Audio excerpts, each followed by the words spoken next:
Hello everyone, welcome back to Assam জ্ঞান সৌৰভ চেনেলত আপোনালোক সকলোকে পুনৰবাৰ স্বাগতম জনাইছো আৰু আজি আমি আলোচনা কৰিম মেথছৰ কিছুমান important question for upcoming Assam government exam 2024 so আজিৰ টপিকটো হ'ল police and thief so basically this is related to time speed and distance question সময় দূৰত্ব আৰু দ্ৰুতিৰ প্ৰশ্ন এইটো So action আমি পলম নকৰাকৈ আজি ভিডিঅ'টো আৰম্ভ কৰোঁ। এটা পুলিচে 200 মিটাৰ দূৰৰ পৰা এটা চোৰ দেখা পালে। দেখাৰ লগে লগে দুয়ো দৌৰা আৰম্ভ কৰি দিলে। পুলিচজনে 10 মিটাৰ পাৰ ছেকেণ্ড আৰু চোৰটোৱে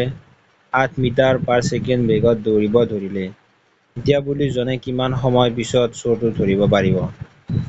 অৰ্থাৎ পুলিচজন যদি ইয়াত আছে, ইয়াত যদি পুলিচজন আছে চোৰটো ইয়াত আছে মানে দুটাৰ মাজত দূৰত্ব হ'ল 200 মিটাৰ 200 মিটাৰৰ পৰা দেখা পাইছে মানে বহুত দূৰৰ পৰাই অলপ দূৰৰ পৰা দেখা পাইছে দেখা পোৱাৰ পিছত দুয়ো দৌৰা আৰম্ভ কৰি দিলে পুলিচজনৰ স্পীড আছিল 10 মিটাৰ পাৰ ছেকেণ্ড আৰু চোৰজনৰ স্পীড আছিল 8 মিটাৰ পাৰ ছেকেণ্ড মানে পুলিচজনৰ স্পীড বেছি আছিল গতিকে পুলিচজনে চোৰটো ধৰিব পাৰিব আমি জানো যে আমাক উলিয়াব দিছে টাইম আমি জানো যে টাইম কেনেকৈ উলিয়াই time distance equals to speed into time গতিকে time equals to distance by speed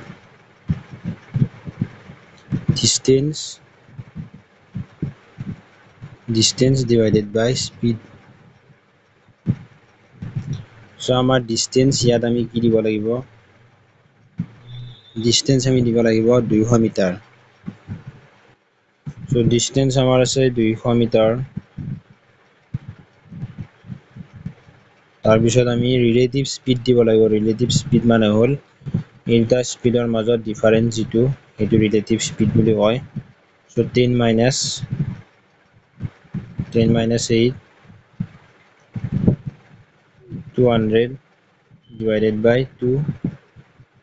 answer হ'ব 100